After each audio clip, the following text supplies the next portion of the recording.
Então, o que acontece é o seguinte, dia 10 de janeiro, né, do ano de 2024, eu fui surpreendida, dia 11, na verdade, eu fui surpreendida com a divulgação de um vídeo editado de uma fala que eu tinha feito dia 22 de dezembro de 2023, que era uma sexta-feira, um programa às 19 horas no Opera Mundi, antevéspera de Natal, foi um programa, inclusive, que nem teve muita audiência, mas que eu fazia uma fala analisando o papel político da figura política de Michele Bolsonaro. Esse vídeo passa a ser divulgado no dia 11, por distorcido e com uma frase, né? Frase. Travou. Né? Acho que oi, voltou. Vai lá, professor. Voltou. Aí, com uma frase. Uma frase afirmando que eu estava ameaçando a ex-primeira-dama de morte. E aí outras pessoas começam, isso espalha como um rastilho de pólvora, assim, e figuras políticas, como a Damares, o Eduardo Bolsonaro, várias outras figuras, divulgam esse vídeo manipulado, afirmando, ou insinuando, ou, né, de que eu estaria ameaçando a vida da Michele. É bom lembrar que a Michele Bolsonaro estava envolvida num escândalo que estava nas páginas, inclusive, da mídia hereditária, porque ela, sim, tinha animado, né, e incitado a horda bolsonarista contra a Karina, que é agora vereadora lá em Pernambuco, que era uma estudante. Ou seja, a Michele estava mal na foto, estava precisando se sair do papel de vilã, que era o que ela estava fazendo, incitando, né, a horda a ameaças contra a Karina, e tentar se transformar na vítima.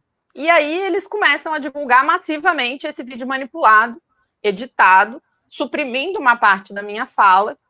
Em poucos minutos tinha manchete no Poder 360, tinha manchete no outro dia no Metrópolis. Isso foi comentado por Alexandre Garcia, por Reinaldo Azevedo, por Ana Paula do vôlei, que virou comentarista agora. Enfim, em toda a rede bolsonarista, inclusive no Gazeta do Povo. Foi um período muito difícil, eu recebi uma quantidade enorme de ameaças de morte, de ameaça de estupro, de linchamento, né, moral na rede social. Eram milhares e milhares de comentários, curtidas e compartilhamentos. E aí, enfim, inicialmente eu tive que, inclusive, andar com segurança. Eu primeiro me tranquei em casa, depois andar com segurança, tive a minha família ameaçada, é tudo muito complicado. Lembrando que eu moro em Santa Catarina, né, que infelizmente é um lugar que tem um grande número de seguidores ativos, eu diria assim, dessas pessoas. Depois que passa a pior parte, eu recebi, inclusive, uma oferta do escritório de advocacia do Dr. Samuel Martins e do Dr. Daniel Klein, e eles se expõem a fazer as ações civis. Porque é bom abrir um parênteses e dizer o seguinte: as ações criminais nunca andaram. Surpreendendo as pessoas, ou talvez não, né? A Polícia Civil de Santa Catarina não tomou absolutamente até hoje nenhuma atitude em relação a todas as ameaças de morte que eu recebi. Inclusive, é bom deixar registrado que dia 29 de dezembro eu recebi mais uma ameaça via redes sociais, 29 de dezembro de 2024, né? E foi novamente registrado em boletim de ocorrência e novamente o silêncio absoluto. Quando eu procurei a delegacia mais recentemente, eles me disseram que a pior ameaça de estupro que eu recebi foi encaminhada para a Polícia Federal e que as outras ameaças estão sob a responsabilidade de um delegado, que, se não me falta o nome, acho que é Abel. E aí, bom, a gente então fez as ações civis. E também é bom abrir um outro parênteses e dizer o seguinte: Michele Bolsonaro fez uma denúncia ainda em janeiro de 2024 contra mim na Delegacia Civil em Brasília. E essa denúncia foi investigada, eu fui inquirida, prestei esclarecimentos, porque eu era só considerada suspeita pela própria denunciante, e o delegado indicou para o Ministério Público, que indicou para o juiz, e todo mundo mandou arquivar, porque eu jamais fiz alguma ameaça para ninguém. Não tinha nenhum fundamento. E mesmo eles tendo usado politicamente a capacidade de contatos que eles têm dentro da Polícia Civil para fazer o processo andar muito rápido, nem mesmo o delegado que se dispôs a fazer a investigação, em 15 dias eu recebi uma nota precatória para prestar esclarecimentos aqui na delegacia em Santa Catarina a respeito da denúncia que Michele Bolsonaro fez contra mim. Uhum. E o que foi comprovado eu jamais ameacei essa pessoa. E aí foi arquivado por falta de elementos, porque não tem, né? Eu nunca ameacei ela, portanto não tem por que me investigar. Então, mesmo a Polícia de Brasília, o Ministério Público de Brasília e o juiz arquivaram tudo ainda em março por falta de provas, por falta de elementos, na verdade, porque é uma denúncia vazia. Então, a gente entrou com as denúncias civis em vários entes, e assim, existem literalmente centenas, talvez milhares de pessoas que eu poderia denunciar por divulgação de fake news envolvendo meu nome, fazendo afirmações de uma coisa que eu jamais fiz. E essa divulgação desse vídeo editado. A gente teve que escolher alguns, porque o escritório, né, eles estão trabalhando o que a gente chama de contrato de risco, ou seja, eles estão entrando com os processos sem eu ter pago nada para eles vão receber alguma coisa se eu receber alguma coisa. E aí, sexta-feira, a gente passou por um momento muito difícil aqui na família, porque a avó paterna dos meus filhos faleceu. Quinta-feira a gente foi viajar, visitá-la, ela estava muito mal no hospital e faleceu à noite na quinta-feira.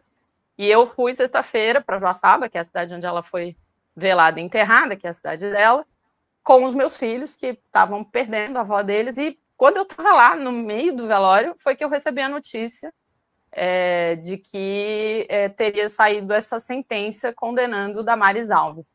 E aí a condenação tem basicamente 2 aspectos. Ela foi condenada a retirar a postagem que segue, ou seja, um ataque à minha pessoa que segue acontecendo até este momento. Uhum, claro, ainda tá porque continua lá, e aí eu reparei também que nesse final de ano teve gente que divulgou de novo na rede bolsonarista o vídeo do Alexandre Garcia falando de mim, tanto que eu voltei a receber comentários dessa horda fascista e, inclusive, essa nova ameaça de morte agora no final do ano.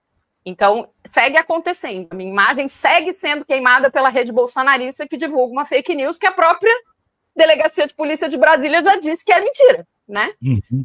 Então, ela foi condenada a retirar a postagem, o que até ontem, pelo menos, não tinha acontecido. Eu não sei exatamente como é que funciona, esqueci. Eu ia perguntar para o meu advogado, mas também era sábado, eu viajei 800 quilômetros de sexta e sábado por causa da história do funeral da minha sogra. Então, eu não consegui muito me concentrar nisso, mas ela foi condenada a isso, a retirar a postagem com multa diária de R$1.000 até R$50.000, caso ela não obedeça a ordem judicial, e uma indenização de R$7.000 com correção de 1% desde o dia da divulgação até a data do pagamento. Então, a gente tinha pedido uma indenização maior. É difícil, né? Você não tem como mensurar o que significa uma pessoa ter a vida transformada porque está tendo a sua vida ameaçada, porque vê os seus filhos ameaçados, porque vê a sua imagem achincalhada, né? E eu sou uma pessoa que tem uma história, eu sou professora, isso interferiu, inclusive, na minha vida profissional. Eu fui candidata a vereadora, eu fui vereadora por um mês, né, assumindo a suplência, então tudo isso estava permeado por esse contexto. E a gente entrou com outras ações de outros processos que estão correndo também, e aguarda que a decisão da justiça seja como essa, de reconhecer que essas pessoas não podem fazer o que querem com a vida dos outros. E que tem uma responsabilidade. Você sabe que a principal alegação dos advogados da Damares é que não foi ela que criou a mentira. Ela só divulgou. Só espalhou. Então... a desculpa do jacaré comeu minha lição de casa, né, Lenira? Tipo isso. Só que o juiz reconhece que ela tem responsabilidade pelas notícias que ela divulga. Ela não tem o direito de divulgar notícias, ou pseudo-notícias, né? Ou falsas notícias, ou mentiras, que é o que isso é, ao fim das contas, sem checagem. E eu considero que a resposta, ainda que o valor seja pequeno e de fato insignificante para ela, mas tem que começar a fazer esse povo perceber que não é bem assim, né? Que eles não podem fazer a bandalha que eles querem com a vida dos outros sem se responsabilizar por isso. E a gente provavelmente, ainda não conversei com o advogado, mas ele acha que sim. Na pequena conversa que eu tive com ele enquanto eu estava lá no velório, foi uma coisa complicada, mas ele, provavelmente a gente deve recorrer, porque o valor é muito baixo, e a gente não sabe, mas, né, tem que ver se eles vão recorrer, então aí estamos aí no processo, e tem os outros processos também contra as outras pessoas que divulgaram essa mentira a meu respeito. Então, é isso, é tentar defender nós, comunicadores sociais, né, que temos um trabalho, a gente, tá, vocês muito mais do que eu não sou profissional nesse ramo, mas tenho feito isso com alguma frequência por responsabilidade com a sociedade, de que a gente tem a nossa imagem manipulada, mas todas as pessoas, né, e principalmente quando são parte de autoridades, que estão munidas de estrutura, paga pelo povo, né, afinal de contas, para ficar divulgando notícias falsas e mentiras a respeito das pessoas. Eu falava sobre isso aqui, inclusive, professor, um pouco antes da senhora entrar, que era justamente isso, né? Quando eles têm que indenizar pessoas, como o Guto teve que pagar 30 mil a essa moça, como agora a Damares terá que indenizar a senhora, não é com dinheiro de um trabalho qualquer, é o dinheiro como representantes da sociedade, que é pago através dos nossos impostos. Basicamente, nós estamos pagando a sua indenização, ou seja, através de crimes cometidos por essas pessoas. É claro que a gente não pode colocar no mesmo balaio todo tipo de condenação a parlamentar, porque tem condenações que se justificariam, né? Vamos dizer, um parlamentar, vou pegar o caso do Guilherme Boulos, um parlamentar que no exercício da sua função resista à frente da polícia de sair de uma ocupação e é preso por isso. Tá, vou pegar esse caso. Não posso botar todos os crimes. Agora, esse tipo de crime, né, que é ofensivo à honra, que é divulgação de fake news, eu não sei como, mas tinha que haver uma penalização para o magistrado, não, para o parlamentar. Para o magistrado também, se fosse o caso, mas para o parlamentar como um todo, porque não pode o cara... Enfim, eles cometem os crimes sabendo que a penalização é pecuniária e dinheiro não é o problema, porque afinal de contas estão bem estruturados em cima disso. Então, tinha que ter um arco ali, né, de tanto em tanto tempo ali, se o cara tiver, sei lá, 3 ou 4 processos transitados, julgado durante o seu mandato, ele fica inelegível para o próximo pleito, sei lá, porque improbidade administrativa também é isso, né?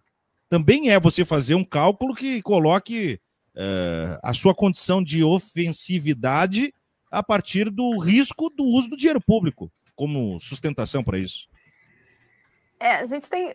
Isso já aconteceria se os processos criminais andassem, né? Porque a lei da ficha limpa, que inclusive agora existem bolsonaristas querendo derrubar a lei da ficha limpa, exatamente porque agora eles começam a ser condenados criminalmente, né? Criminalmente já existe que se você for condenado, você tem que corresponder, vai ter uma denúncia por quebra de decoro na Assembleia, na Câmara, e ele tem que ser... A lei prevê que ele seja punido, inclusive pode ser em caso extremo de cassação. O problema, no meu caso, é que os processos criminais, não há uma investigação. Pois é. Eu posso afirmar isso categoricamente. Faz mais de um ano. E não há uma investigação. A única vez que eu fui procurada por uma delegacia de polícia de Santa Catarina sobre esse caso foi quando eles fizeram uma manobra, que até hoje eu não entendi exatamente como é que funcionava, porque eu moro bem no centro da cidade. E eu fiz a denúncia na delegacia, que é a primeira delegacia da capital, que fica no centro da cidade. Uhum. E eles mandaram a minha denúncia por um motivo que nunca ninguém conseguiu, eu não tenho a menor ideia, e as pessoas com quem eu conversei também não, para a delegacia política de um bairro, que é a Lagoa da Conceição, que é relativamente longe. Não faz sentido, porque é uma denúncia na internet, então o local dela é o local de moradia de quem recebeu a ameaça. Não faz sentido. Mas foi a única vez que eu fui contatada. Foi quando foi parar na delegacia da Lagoa, aí sim um rapaz que trabalha lá me procurou querendo esclarecimentos e tal, e aí eu falei, mas como que foi parar na Lagoa? Não faz sentido. E no fim das contas ele teve que devolver para a delegacia onde eu fiz a denúncia, porque ela é responsável. Ou se não for ela, teria que ser a delegacia de crimes cibernéticos. Uhum. Não há uma investigação, porque há um delegado responsável, mas ele simplesmente nunca mexeu uma única palha para fazer absolutamente nada a respeito dos agora 3 boletins de ocorrência que eu registrei. E aí eu também fiz uma denúncia no STF.